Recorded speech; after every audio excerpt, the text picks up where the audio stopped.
Glória a Deus. Salve a amada igreja com a graça e a paz de Jesus. Amém? Eu tenho que me policiar para não ficar com o ego inflado, com a bola cheia, que a Ellen acabou de... Aí a pessoa ora para ser usada por Deus, que ela desapareça, o Senhor apareça. É cruel um negócio desse, né? É uma luta. Oh, glória a Deus. Um dia vai cessar. Aleluia. Vamos ler a palavra do Senhor? Vamos ficar de pé.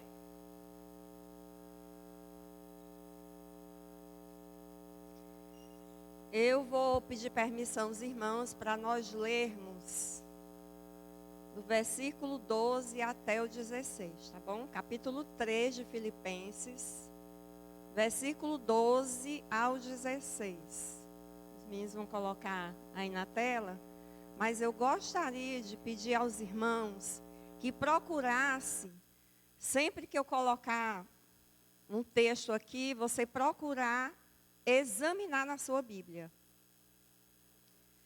Às vezes, por conta da tecnologia, a gente acaba perdendo o hábito de pegar a nossa Bíblia, e conferir os textos. Tá bom? Então, hoje vamos fazer isso em nome de Jesus. Amém?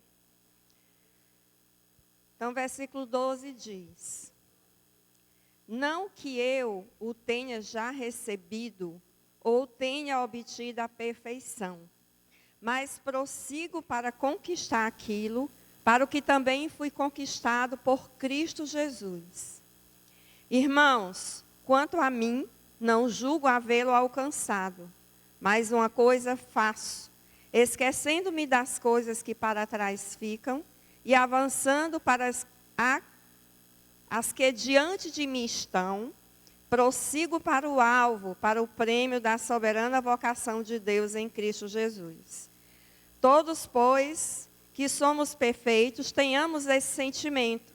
E se porventura pensais de outro modo, também isto Deus vos esclarecerá. Todavia, andemos de acordo com o que já alcançamos. Senhor, ainda em oração, eu quero te pedir que o teu Espírito Santo venha me conduzir aqui. Que a tua voz fale ao coração da tua igreja, Senhor, tão amada tua. E que eu creio que é por causa desse amor que nós estamos aqui nesse momento para estudarmos a tua palavra. Que os corações estejam atentos e abertos para ouvir a tua voz nesse momento. Em nome de Jesus te oramos. Amém. Pode sentar, irmãos.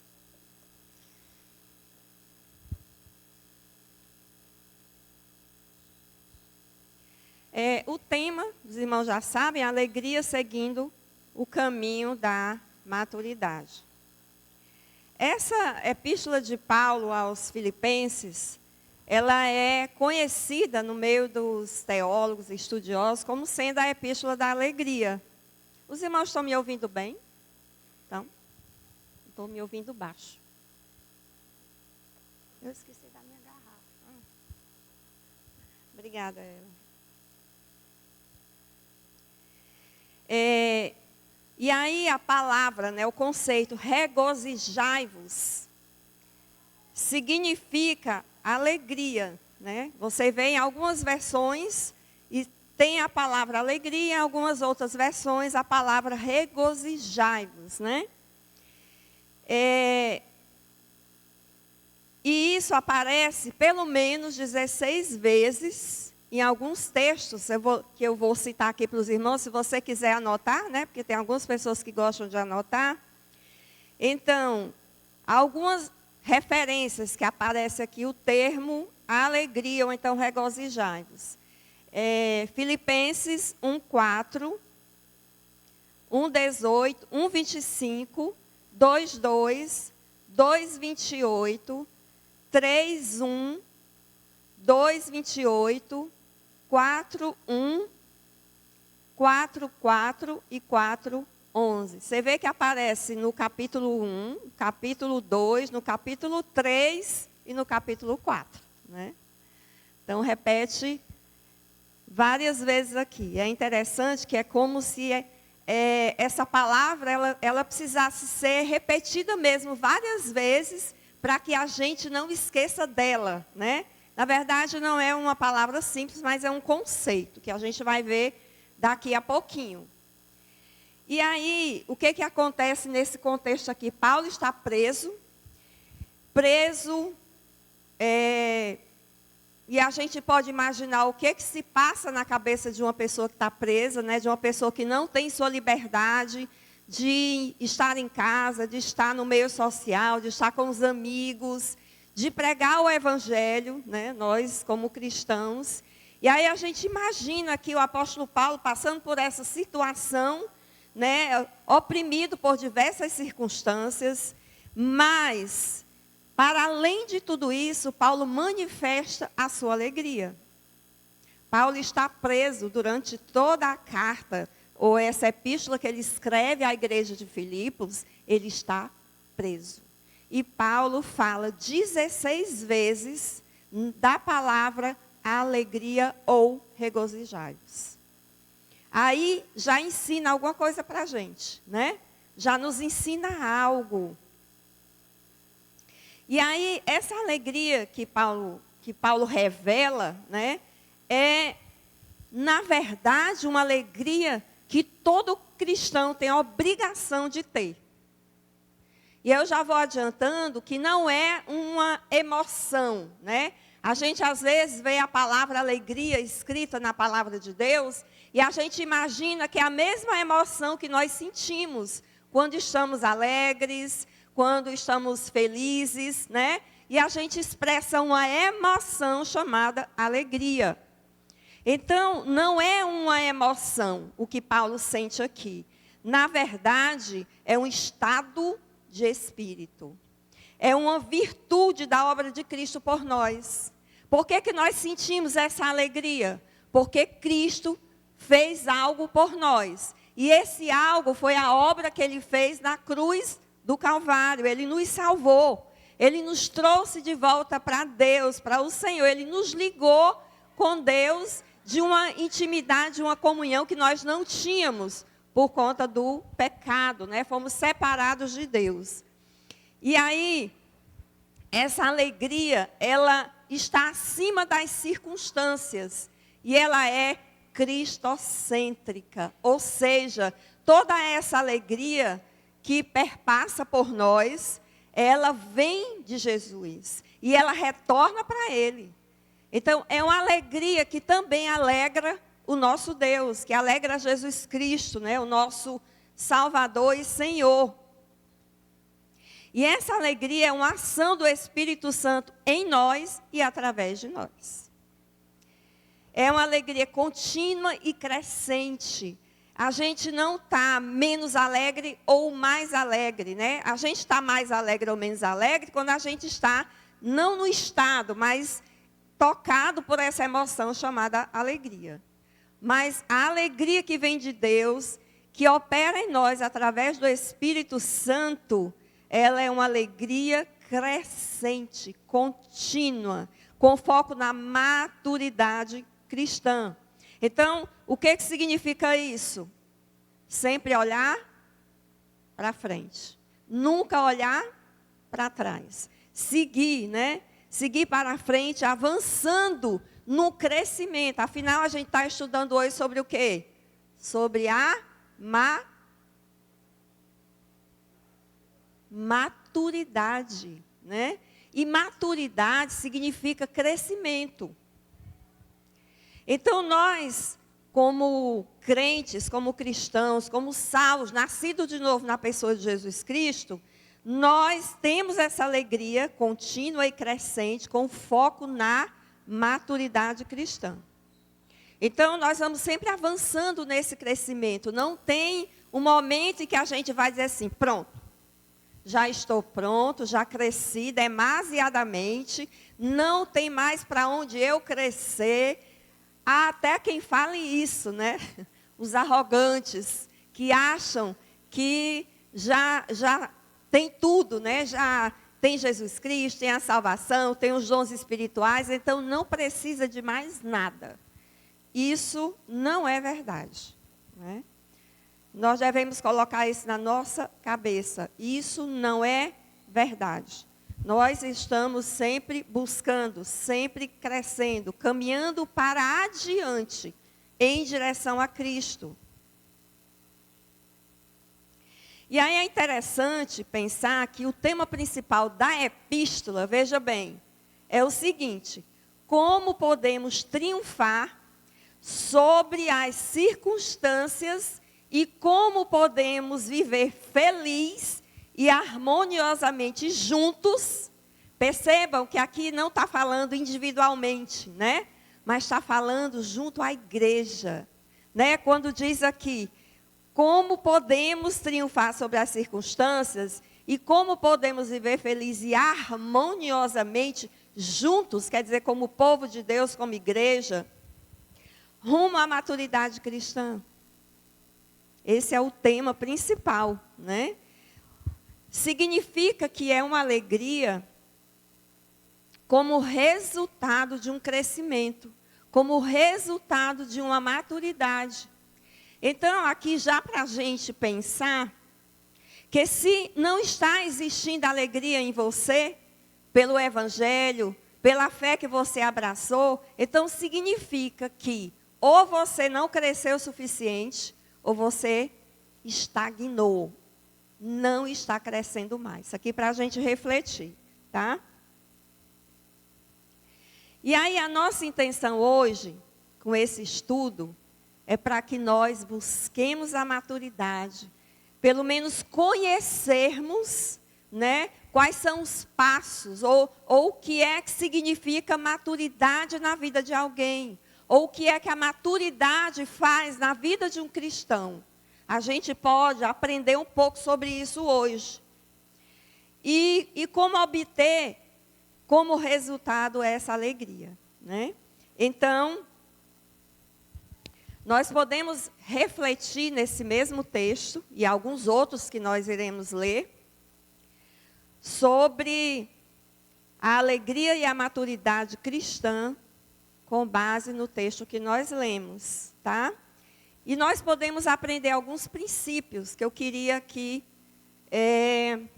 aprender juntamente com você, tá? Então, são 3 princípios que eu encontrei aqui nesse texto. Então, o primeiro princípio, para se obter uma alegria e uma maturidade cristã, para nós percebermos, né, como é que um cristão maduro se comporta, qual é o tipo de vida que um cristão maduro tem. Primeiro princípio, né, se você quiser anotar. O cristão maduro se esforça com zelo e determinação para vencer.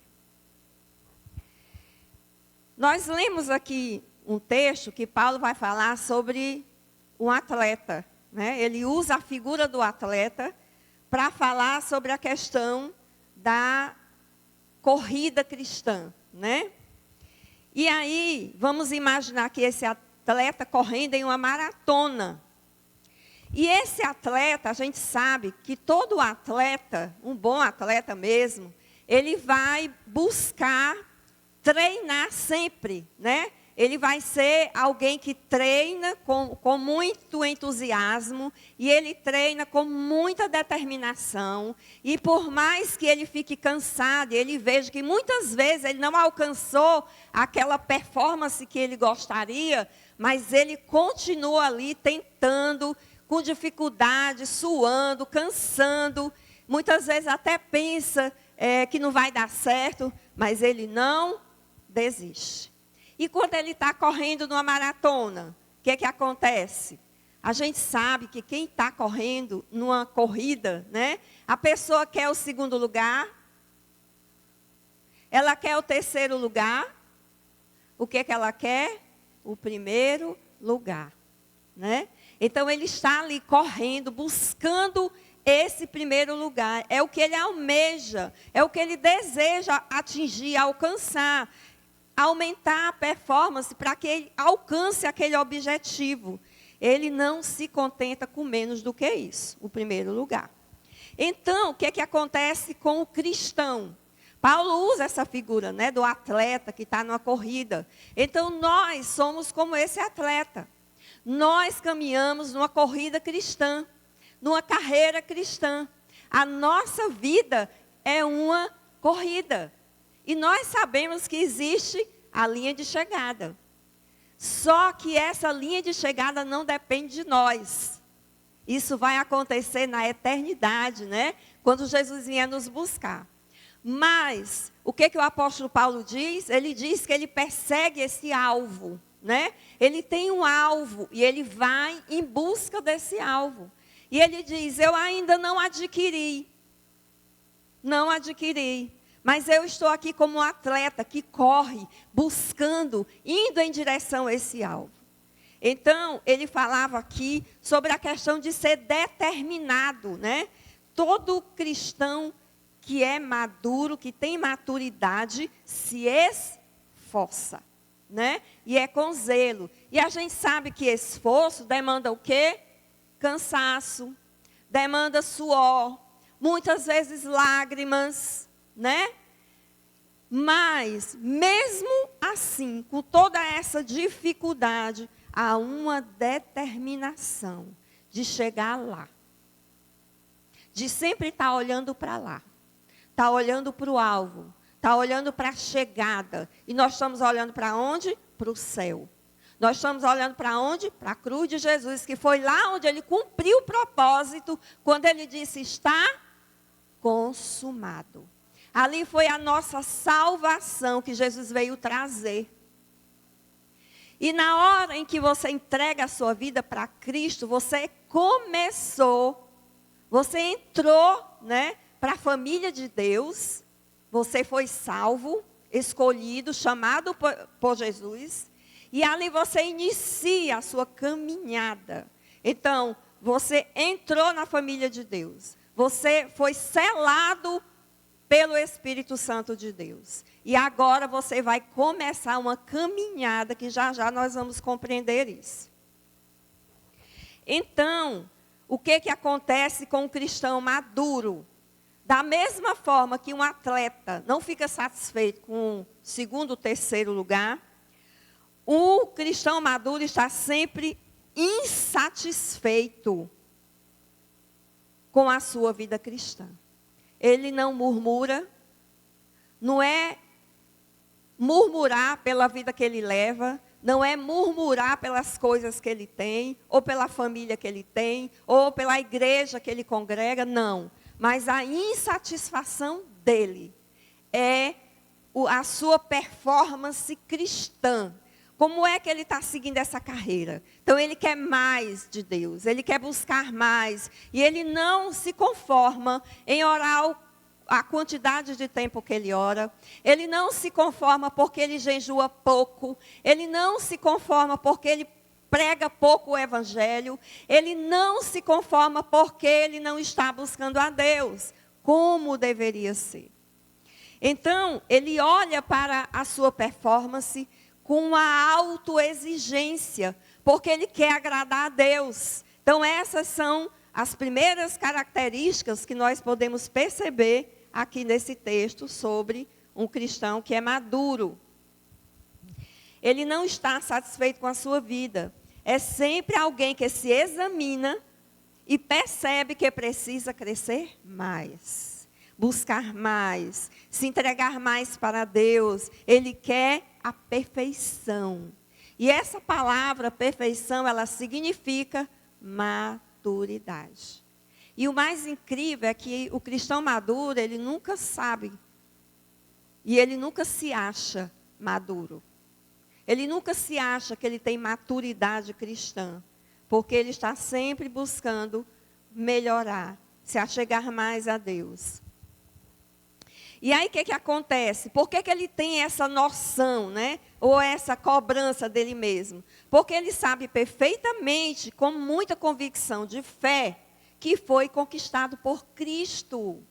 Não foi por qualquer pessoa. Foi pelo Filho de Deus, o Salvador, que derramou seu sangue lá naquela cruz, para que você, para que eu, para que nós fôssemos salvos, chamados e escolhidos, inseridos na família de Deus. E aí somos filhos. Então, o cristão maduro, ele tem essa noção, essa convicção, essa certeza, e ele busca cada vez mais. E aí é interessante que Paulo vai usar um termo aqui, né, sobre Cristo me aprisionou.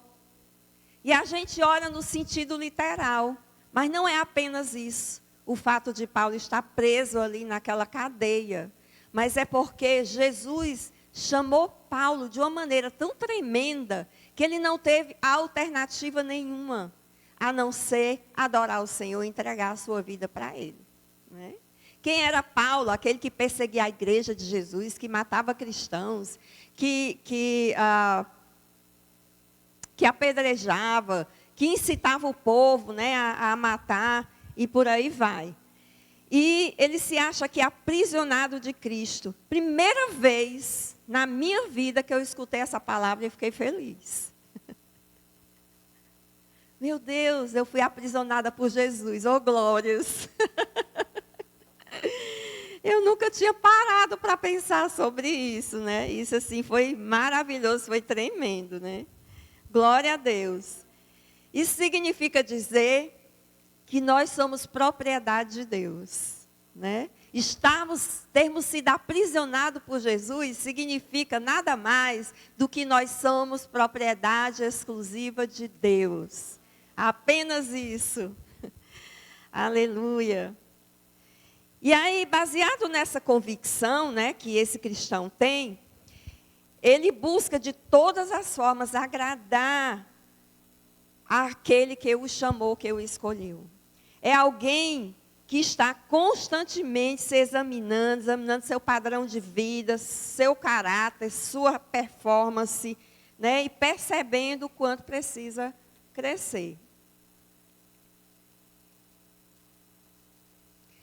E aí, um exemplo, né, é uma pessoa que está fazendo um esporte. O que acontece? Ela está fazendo aula, né, ela está aprendendo com esse esporte. E aí, cada vez mais, cada aula que ela vai experimentando, que ela vai praticando, ela percebe que tem algumas falhas que ela precisa corrigir. E aí, da próxima vez, na próxima aula, aquele erro ela já não vai cometer. Não, isso aqui eu já aprendi que eu estava errando, eu não quero errar mais. Porque ela quer sempre buscar, né, o seu melhor. Então, é assim conosco também, meus amados. E aí, existe um grande perigo de nós, muitas vezes, estarmos numa determinada posição, função na igreja, né, cargo, ministério, ou que já temos muitos anos de crentes e achamos que está tudo bem conosco. Aqui se chama conformação, né? Eu estou na igreja há 20 anos, 30 anos, já sou crente antigo, não preciso mais dessas coisas não, né? Aí vai ter um estudo na igreja, vai ter uma palestra na igreja, vai ter um seminário. Não preciso mais, eu já sei da Bíblia de cor e salteado, de capa a capa, não tem mais nada para aprender. Deu ruim, né? Deu ruim. Porque não é assim que Deus quer que nós sejamos. O que Deus quer que nós sejamos é que o busquemos todos os dias da nossa vida com insatisfação pela nossa maneira de ser, pelo nosso cristianismo, a forma como nós andamos, né, no dia a dia, na nossa vida, em casa, com a família, na vizinhança, na igreja, nos relacionamentos, em todo e qualquer lugar. Deus quer ser glorificado através da nossa vida. E isso alegra o coração de Deus. Até um tempo desse eu achava que Deus não se alegrava com nada que a gente fazia, era a nossa obrigação. Mas eu descobri estudando, né, orando e estudando, que Deus fica feliz, Deus se alegra com aquilo que nós fazemos, quando fazemos com a motivação correta, que é o amor a Ele. que é de fato o desejo de agradar o nosso Deus. Então o Senhor se agrada quando a gente se dedica a fazer algo com amor para Ele. E não porque eu tenho uma função, um cargo, e aí vou mostrar aqui para as pessoas que eu sei pregar, que eu sei tocar violão, que eu sei cantar, porque eu tenho uma voz maravilhosa. O pessoal não me bota aqui no grupo de louvor. Ô povo chato, eu sei cantar e o povo não me bota aqui para louvar. Então, a motivação que Deus requer de nós é que tudo que formos fazer, precisamos fazer por amor a Ele, para agradá-lo e não para agradar aos homens. Então, muitas vezes nós achamos que não cometemos certos pecados. Eu não adultero, eu não minto, né? Então está tudo bem comigo. Meu evangelho, minha vida cristã está maravilhosa, vai indo de vento em popa. Né? A primeira coisa que a gente percebe no cristão maduro é que ele nunca fala isso. Ele nunca vai dizer que ele está muito bem, que a vida cristã dele está indo de vento em popa. Sabe por quê, irmãos? Porque ele sabe que nós somos pecadores. E nunca nós vamos estar 100%. Nunca. Porque o pecado não nos permite sermos para Deus 100%. Mas o que Deus se agrada é quando a gente busca, quando a gente vai atrás, é quando a gente se doa, quando a gente se derrama na presença dEle e quer agradá-lo. Sabendo que somos pecadores e que o pecado, ele me estragou. Eu tenho falhas, tem pessoas que se chateiam comigo, tem pessoas que não gostam de mim, por quê? Porque eu sou pecador e a pessoa também. Assim é com cada um de nós, cristão. E daí o que acontece? Muitas vezes nos contentamos em levarmos uma vida medíocre, tupiniquim e rasa. Uma vida com Deus rasa, uma vida com Deus medíocre, né? Meia boca. E não é aquela vida de total dedicação a Deus, de tudo o que nós vamos fazer na nossa vida. Porque a gente pode estar trabalhando, pode estar estudando, pode estar fazendo qualquer coisa. Nós podemos, nesse momento ainda, adorarmos o nosso Deus. E termos um cristianismo 100% dentro daquilo que nós podemos. E aí, uma vida destituída de autoexame, do desejo de ter mais de Deus, mais comunhão, mais intimidade, poder de Deus e a sua presença manifesta. Então, por que muitas vezes a presença de Deus não se manifesta? Porque nós não temos fé suficiente para isso. Porque nós temos fé, mas duvidamos. E porque nós não buscamos para que Deus manifeste a sua presença no nosso meio. Às vezes nos contentamos em fazer uma oração antes de dormir, na hora da comida, na refeição. E à noite, com muito sono, né? A gente faz aquela oração, daqui a pouco está chamando Jesus de Genésio. Né? Não está mais nem sabendo o que está dizendo, né?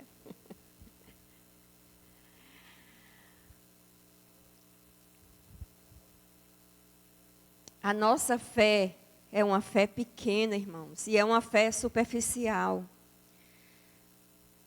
Nós lemos o Antigo Testamento e nós vimos como Deus manifestou a glória dele no meio daquele povo. Foi pregado aqui durante o congresso, né? Deus operou milagres, ele manifestou a presença dele naquela tenda. E ainda no passado, quando a gente lê os avivamentos, que Deus se manifestou poderosamente na vida das pessoas, o que a gente vê? Um Deus que tem todo o poder, mas nós vemos também um Deus que não muda com o passar do tempo.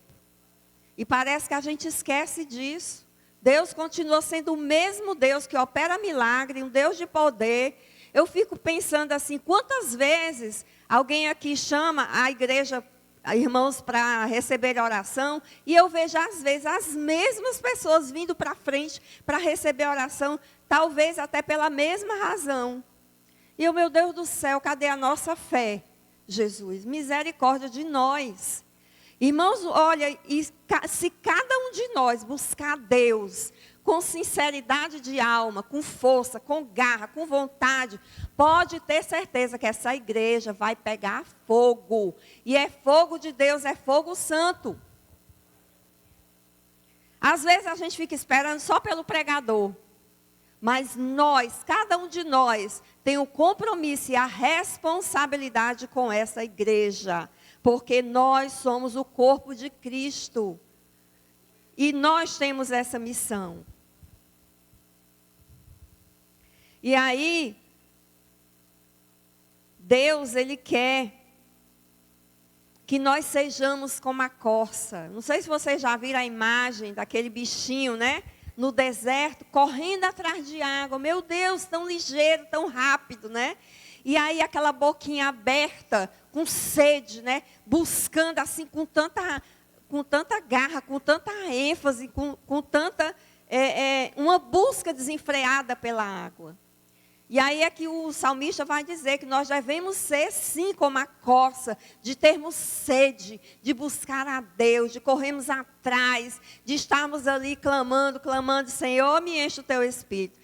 De manhã, de tarde, de noite, Senhor, me enche o teu Espírito. Senhor, perdoa meus pecados. Senhor, me enche da tua graça. Senhor, derrama do teu poder sobre mim. Senhor, derrama da tua unção. Senhor, eu quero cantar com unção. Eu quero pregar com unção. Eu quero evangelizar com unção, com a tua graça, com o teu poder. Irmãos, ia ser um milagre maravilhoso se nós fizéssemos o que o salmista diz aqui, nesse texto.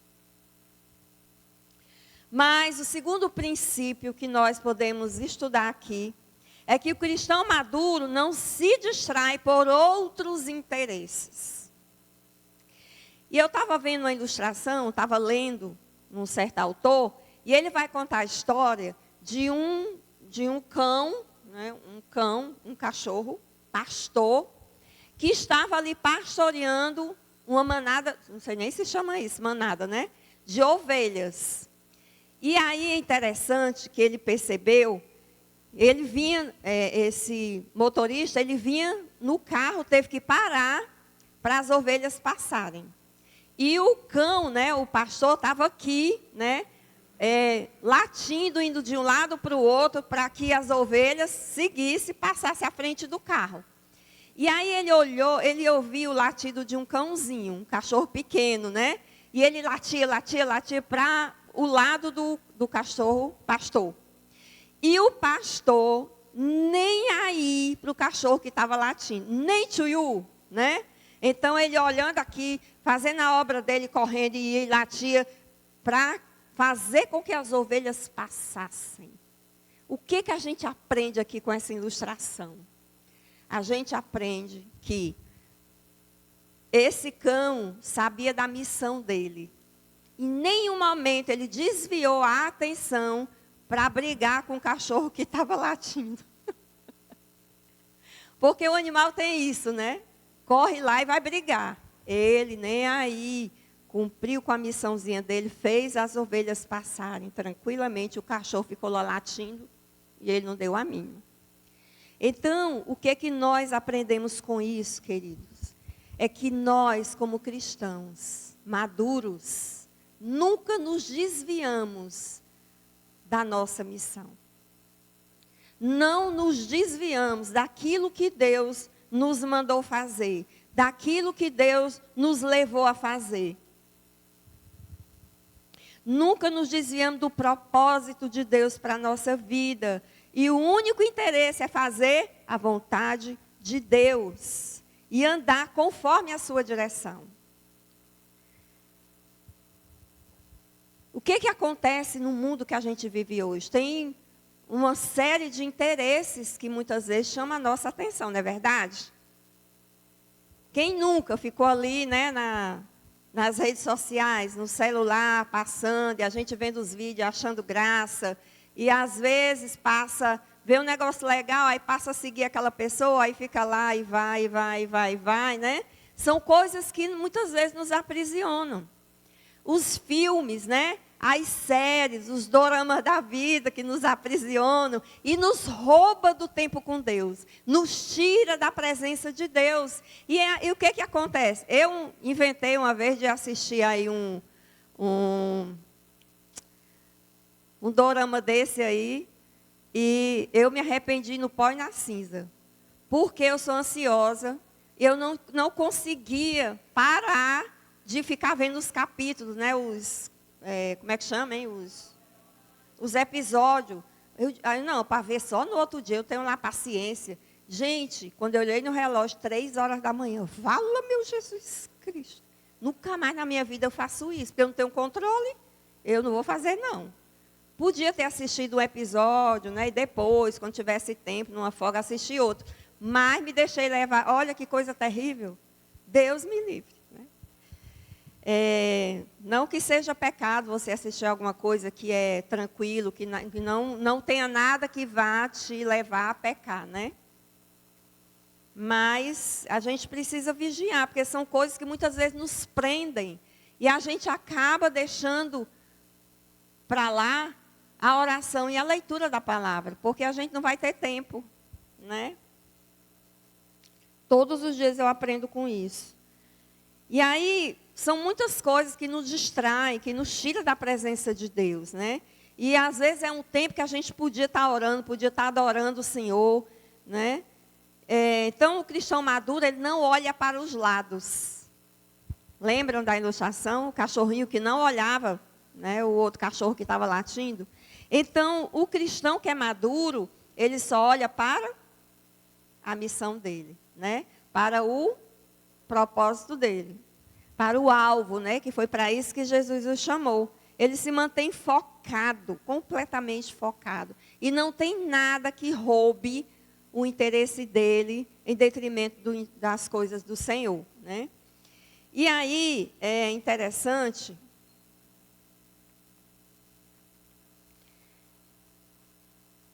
que Paulo diz assim, né? Paulo demonstra o seu zelo e determinação quando ele diz assim, uma coisa faço, né? Que coisa é essa que ele faz? Prossigo para o alvo, né? Ele diz, uma coisa faço. Ou seja, ele não desvia, ele está determinado com aquela coisa que ele vai fazer. É seguir o alvo, né? Da soberana vocação. E aí, isso nos permite perceber que ele tem direção clara e certa. E não há nada que o tire do seu propósito, não há nada que vá desconcentrá-lo, né? Pelo contrário, ele tem foco, ele está ali focado no que ele vai fazer. Neemias capítulo 6, versículo 2, diz assim, se você puder abrir sua Bíblia. Então, vou esperar um minutinho. Então, Sambalate e Gesem enviaram a mensagem pedindo que eu me encontrasse com eles num dos povoados da planície de Ono. Sabendo que eles planejavam me fazer mal, respondi com a seguinte mensagem: estou envolvido com uma obra muito importante e não posso ir. Por que eu deveria interromper o trabalho para me encontrar com vocês? 4 vezes eles enviaram a mesma mensagem e cada vez lhes respondi da mesma forma. Ele precisava dizer isso? É só dizer que não ia, não é não? Mas ele precisou dizer, estou fazendo uma obra muito importante. Em alguma versão tem, estou fazendo uma grande obra, né? Ele não tinha que dar satisfação para os inimigos, era só dizer, não vou e acabou, só não dar resposta nenhuma. Mas ele achou importante frisar que o que ele estava fazendo era muito, muito sério, né? Era muito importante. E aí, meus irmãos, quem sabe, né, se alguém aqui começou a carreira de uma forma bem definida, aquele crente forte, cheio da unção de Deus, cheio de fé, cresceu em Cristo, né?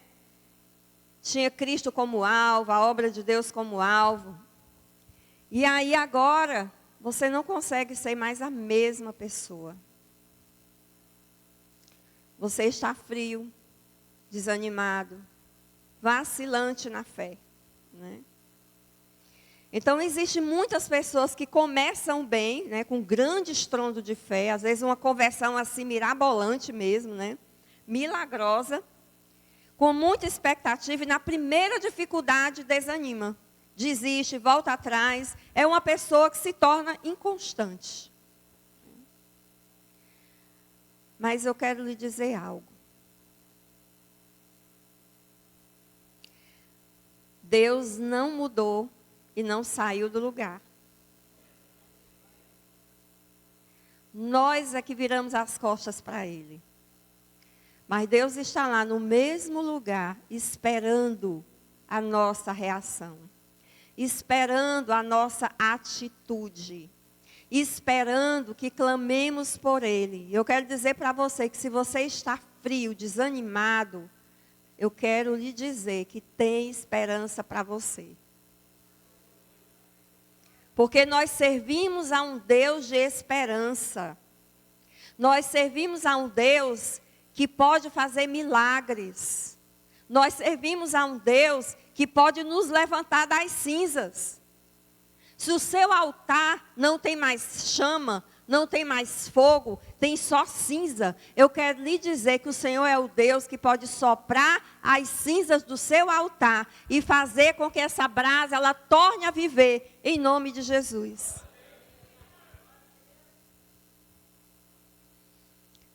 O que é importante é que você não permaneça nesse estado, que você não pare, né, e fique ali acomodado naquela situação. Porque Deus quer que você clame. Ele é Pai. E Ele quer que você fale para Ele como é que você está. Qual é o seu estado. O que você está sentindo. O que você quer.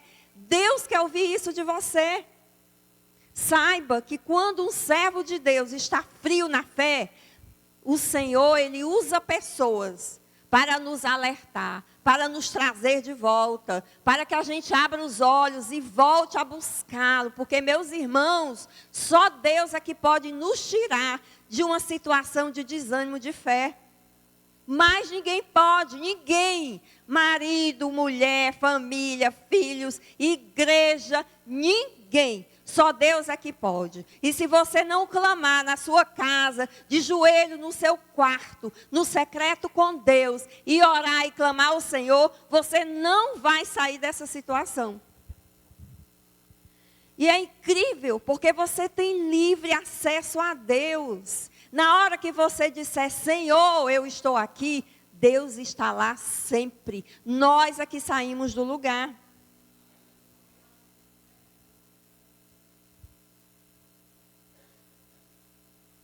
Então, amado, busque nele, não desista, não desista. Eu sempre lembro de um pastor que ele falava muito esse termo. Se você corre, glória a Deus. Mas não está conseguindo correr não? Pois vai andando. Não está conseguindo andar? Pois vai rastejando, mas vá, não desista. Vá de qualquer maneira, mas chegue lá. Quem é que lembra de uma maratona que teve, eu não lembro onde foi agora, de uma moça que caminhou até a linha de chegada de joelhos. Quem lembra? Vocês lembram? Gente, aquilo nos representa. Moscou? Olha só, aquilo nos representa. A gente caminha de joelho mesmo, porque é de joelho que nós temos vitória. Eu falo de joelho, não significa dizer exatamente que você tem que dobrar seu joelhinho. Tem gente que não pode. Deus não vai deixar de te abençoar porque você não está podendo dobrar o joelho. Quando eu digo que nós caminhamos de joelho, é porque nós nos prostramos diante da presença de Deus. E nós consideramos o Senhor o Todo-Poderoso, que é o que exatamente Ele é. Nós o reconhecemos como Deus Todo-Poderoso. E nos prostramos diante dele. O terceiro e último princípio. O cristão maduro tem direção clara e segura na corrida da carreira cristã. Por que uma direção segura? Porque ele sabe que é fraco, mas também tem convicção de que recebe de Deus a força e o poder. Ele não vai encontrar força na medicina, ele não vai encontrar força na medicação, nos remédios. Essa força de que o crente precisa, ele só encontra em Deus, em mais ninguém, e nem qualquer outra coisa. Esse cristão sabe o que Deus espera da sua vida e qual é o seu futuro. E então, segue caminhando, olhando sempre para o alvo. Ele sabe que o seu futuro é a eternidade, né? É a glorificação, louvado seja Deus. Ele segue sem olhar para trás, a não ser para aprender com seus erros, tirando lições para viver melhor o seu testemunho de vida. Irmãos, quantos de nós, muitas vezes, não conseguem ter uma fé firme, uma fé robusta, porque vivemos do passado? Vivemos primeiro das glórias do passado. No passado eu orava pelos enfermos, todo mundo era curado. No passado Deus me usava em profecia. No passado eu orava 2, 3 horas. E hoje? Hoje eu só oro 15 minutos. Eita! E aí ficar conformado com isso, de viver das glórias do passado. Uma outra questão também é que muitas vezes nós carregamos fardo da nossa história de vida. Nós carregamos mágoas de pessoas que nos feriram no passado, até parentes nossos, família, às vezes pai, mãe, irmãos, tio, enfim. E a gente carrega dentro de nós essas mágoas, essas marcas, e elas não nos deixam crescer. Porque nós carregamos um fardo muito pesado que a gente não entregou para Cristo. E a gente carrega essa mochila pesada nas costas, né? E anda corcunda, sem fé, uma fé pequena, uma fé fraca, uma fé tupiniquim. Fica remoendo as dores do passado. Por que fizeram isso comigo? Eu sou assim porque meu pai foi daquele jeito. Meu pai bebia, minha mãe não sei o quê, batia na minha mãe e não sei o quê. E aí você carrega esse peso, você fica com esse fardo e sempre repetindo a mesma. Eu sou assim por culpa do meu pai. Eu sou assim por culpa da minha mãe. Meus irmãos, um crente maduro entrega suas mágoas, suas feridas, suas marcas, cicatrizes para Cristo, para que Ele possa caminhar, porque é Jesus quem leva os nossos fardos, não somos nós.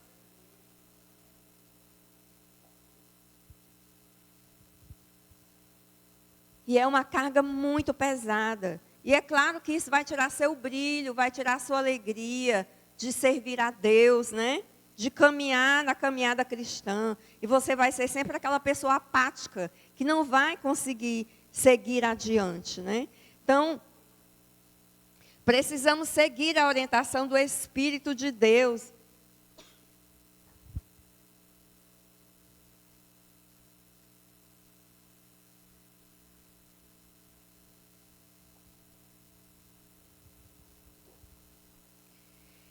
Esse mesmo Espírito que usa o apóstolo Paulo, né, para ele dizer o seguinte texto, que está lá em Filipenses capítulo 2, versículo 12 e 13.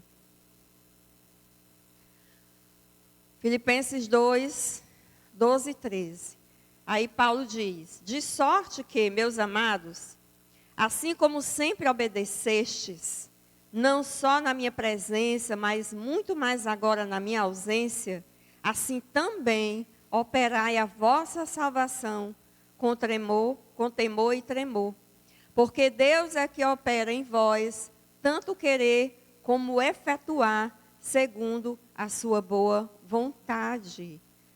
Então, Paulo aqui está falando não da nossa salvação quando nós aceitamos a Jesus. Não é a salvação de entrarmos na família de Deus, mas ele está falando de santificação, né? Quando ele diz assim, algumas versões falam operar, outras falam desenvolver, né? Então, esse termo operar tem um sentido de começar algo e continuar, não parar. Então, o nosso trabalho é desenvolver a salvação, a nossa salvação, ao mesmo tempo em que Deus trabalha em nós. Isso não é incrível? Eu descobri que eu posso caminhar, que eu posso desenvolver essa salvação, essa vida, e saber que Deus está operando em mim o querer e o efetuar. Às vezes esse versículo era confuso para mim, mas aí eu entendi. Eu entendi que nesse sentido de operar ou desenvolver, é ser obediente a Deus através da sua palavra e nos esforçarmos para seguir buscando levar uma vida santa, com maturidade, crescimento, nos despojando do velho eu e nos revestindo do novo. E isso todos os dias é uma construção diária, até que sejamos tomados por Cristo para a nossa habitação celestial. Então, a nossa parte é obedecer e crermos confiadamente que é Deus quem nos dá a força para caminharmos nessa jornada. A força não é nossa. Nós não temos força para caminhar na caminhada cristã. A nossa força vem de Deus. A força de Deus está sobre nós. E a gente vai ver aqui que essa força é uma energia, né? A gente vai entender aqui no grego, a gente vai entender o que significa. Então, à medida que trabalhamos em nossa salvação, ou seja, nossas responsabilidades cristãs, não precisamos nos preocupar se teremos força ou sabedoria suficiente para tomar decisões corretas e usá-las em nossa vida diária. Por quê? Porque cremos que é Deus quem nos energiza. Então, esse termo, né, ele significa energia na nossa língua, né? Derivado do grego, significa energia. E essa palavra nos leva a uma maravilhosa percepção das ações poderosas de Deus, na medida em que Ele nos capacita e permite que atuemos em nossa caminhada cristã. Irmãos, isso é muito profundo. É muito profundo. Isso me ajudou a compreender que eu não preciso mais ficar desesperada em tomar uma decisão. Eu tenho que aprender a ouvir a voz de Deus no que Ele está me direcionando. A fazer uma escolha, a tomar uma direção, a fazer qualquer outra coisa. Ele está me conduzindo, Ele está me mobilizando para o propósito dEle. Então, as minhas escolhas e decisões, eu falo com Deus e coloco na mão dEle. E eu sei que Ele vai me conduzir ao melhor caminho. E isso, claro, quando nós buscamos, né, ouvir a voz de Deus, termos sensibilidade, lendo a palavra que tem tudo que nós precisamos, né, também. Aqui em Isaías, né, Deus nos energiza para enfrentarmos a desafiadora missão de vivermos corretamente em um mundo cruel. Vamos repetir isso aqui? Eu quero que vocês gravem bem essa frase. Deus nos energiza para enfrentarmos a desafiadora missão de vivermos corretamente em um mundo cruel. Muitas vezes a gente olha para esse mundo e diz, meu Deus, como é difícil.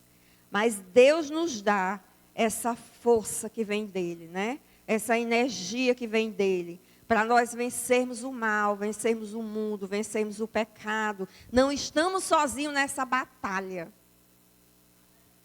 Aliás, ele vai na nossa frente, ele é o nosso general, né? Que vai na frente e vence as batalhas por nós. E aí, esse texto aqui lá em Isaías, que é lindo. Isaías 40, versículo 27 ao 31. Isaías 40, 27 ao 31. Ele diz, essa versão é a versão transformadora, tá? Se vocês puderem colocar. Isaías 40, do 27 ao 31. Versão transformadora. Ó Jacó, como pode dizer que o Senhor não vê o que se passa? Ó Israel, como pode dizer que Deus não se importa com seus direitos? Você não ouviu? Não entendeu? O Senhor é Deus eterno, o Criador de toda a terra. Ele nunca perde as forças, nem se cansa. E ninguém pode medir a profundidade de sua sabedoria. Dá forças aos cansados e vigor aos fracos. Até os jovens perdem as forças e se cansam. E os rapazes tropeçam de tão exaustos. Mas os que confiam no Senhor renovam suas forças, voam alto como águias, correm e não se cansam, caminham e não desfalecem. Glória a Deus, louvado seja o nome do Senhor. É a palavra que nos alimenta, que alimenta a nossa fé. Então, quando nós estamos desgastados e fracos, o Deus incansável, lembremos que o nosso Deus é incansável, Ele não se cansa, né? Derrama sua própria força em nós. Então, tudo que precisamos é esperar no Senhor, não deitado na inércia, sem fazer nada, né? Mas buscando, orando, clamando, pedindo ao Senhor. E então, nós iremos caminhar com um novo poder em nossas vidas. Deus alinha a nossa vontade à vontade dele. E aí, às vezes, alguma coisa que acontece na nossa vida, ou alguma coisa que a gente deseja, quando a gente ora, a gente tem a convicção se Deus aprova ou não esse nosso desejo, né? Mas é interessante que Deus tem a vontade dele e ele se achega a nós para que cumpramos a vontade dele. E para finalizar, sabemos que o nosso Deus tem a intenção de trabalhar nas nossas vidas, em nosso ser, até a consumação dos séculos. Isso significa que ele nunca irá nos abandonar. Sempre estará conosco, nos moldando, nos capacitando, nos ajudando a vencer nossas lutas externas e batalhas internas da nossa mente e do nosso coração. E para finalizar, Filipenses 1,6 diz assim: pois eu estou certo, na versão internacional, eu estou certo de que Deus que começou esse bom trabalho na vida de vocês vai continuá-lo até que ele esteja completo no dia de Cristo. Ainda a NVT vai dizer, tenho certeza de que aquele que começou a boa obra em vocês irá completá-la até o dia que Cristo Jesus voltar. Aleluia, louvado seja o nome do Senhor. Que Deus os abençoe em Cristo Jesus. Amém.